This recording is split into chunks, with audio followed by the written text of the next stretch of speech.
bir bendenin bir iki tane toğu uğurlanıptır da.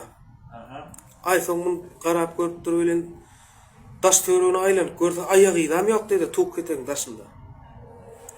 Ay soň bundan näme etjegimden palmyna gitdi da palat birma. Pal çağa assalamu alaykum bir pal atyp beriň howa näme boldy? Ay siňal toğum uğurlanıp diýipdir. Be. In gorkunç ýerine aýdaýynmy diýipdir. Aýtdy ha.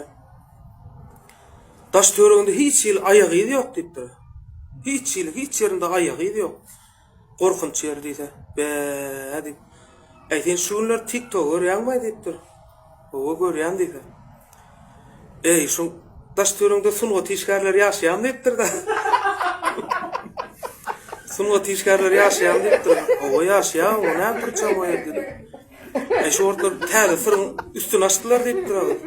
Sunga tişgärleriň köpsi bir garşy ýokardy ýörýärmi şolar bolaýmy diýip. O sunga tişgärler hem ogurluk edermi diýse. Aýdyma ogurlap durlar daşa.